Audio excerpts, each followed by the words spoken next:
L'Algérie est un pays connu pour ses positions de principe.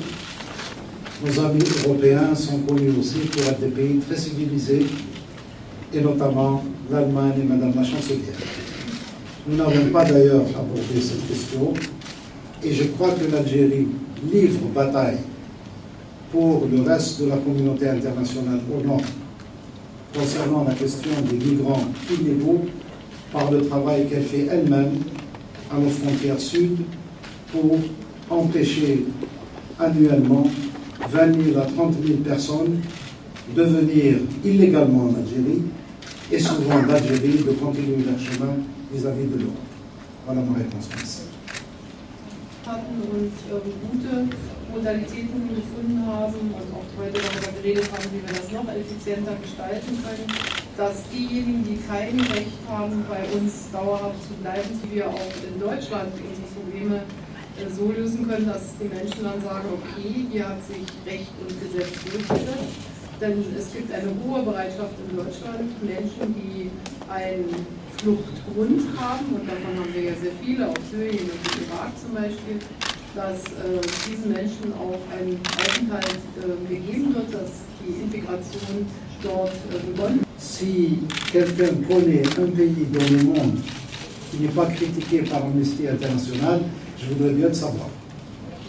Amnesty International est une organisation qui est là, qui a ses avis, nous la respectons. Maintenant, pour répondre à vos questions par rapport à ce qui se passe dans mon pays.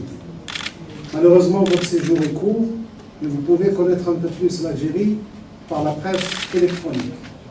Je vous invite, parlant de liberté d'expression, à voir ce qu'écrit et ce que dessine comme caricature la presse algérienne, qui est de 160 journaux écrits contre le président de la République, contre le Premier ministre et contre tout ce qui est institution. Et je vous invite à vérifier s'il y a un journaliste qui a été poursuivi pour cela. Vous avez parlé des homosexuels. Bien, l'Algérie est une société qui a ses traditions. Excuse-moi. L'Algérie est une société qui a ses traditions, une scène d'évolution, continuer à avancer sur la base de nos valeurs. S'agissant des personnes étrangères qui viennent chez nous et que nous renvoyons, on nous accuse de jeter des Africains dans le désert, c'est faux, madame. Et je vous prendrai comme exemple la caravane que mon pays a organisée au mois de juillet ou au mois d'août, avec presque 1 millier de personnes accompagnées pour retourner dans leur pays, en présence du Haut Comité pour réfugiés, le HCR, et en présence de l'OIM. Et je crois que leur déclaration était suffisamment positive pour l'Algérie dans la limite de ses moyens. Je vous remercie. اسمح لي نصحح هذه المعطيات ببعض المعطيات. أولاً ألمانيا ثالث شريك تجاري للجزائر بما يقارب 4 ملايير دولار سنوياً. ثانياً في مجال الاستثمار إعادة إقلاع وقعت في العشرية الأخيرة بمشاركة شركات ألمانية من أعلى شركات ألمانية في العالم. تشوف اليوم إنجاز شاحنات أو حافلات من طراز مرسيدس، العنوان يكفي للقول. تشوف الصناعة الميكانيكية اللي موجودة في عين سمارة أو مركب المحركات في واد حميمين في قسنطينة، كذلك ألمانيا.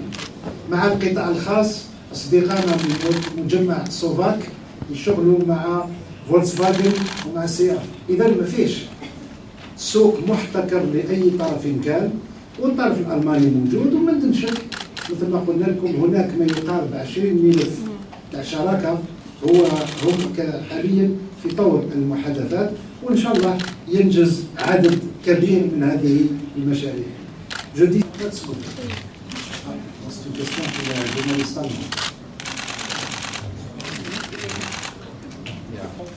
Fragen der gemeinsamen Migrationspolitik, der Politik mit Afrika, der Bundeskanzler Kurz als Präsidentschaft zusammen mit Donald Tusk als.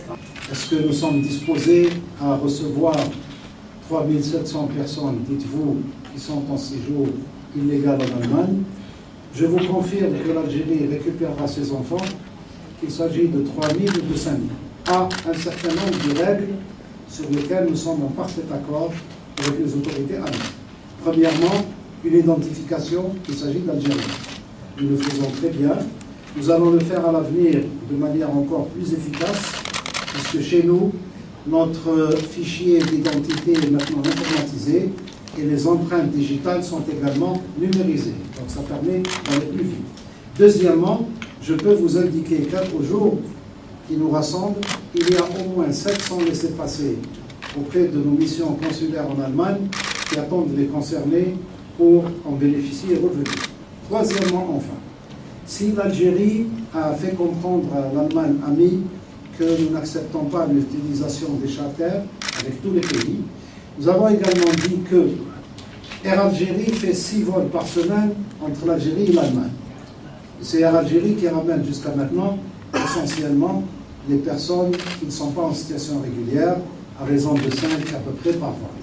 Si les autorités allemandes arrivent à convaincre la Lufthansa, qui fait 11 vols entre l'Algérie et l'Allemagne, à ce moment-là, le rythme et le nombre iront plus vite. En tout cas, en ce qui concerne le délai, nous travaillons en bonne entente entre le gouvernement algérien et le gouvernement allemand et nous tenons à évacuer le plus tôt possible ce dossier de nos relations qui sont marquées par l'excellence. Merci. Il ne reste plus qu'à vous remercier. Il était convenu de questions plus tard.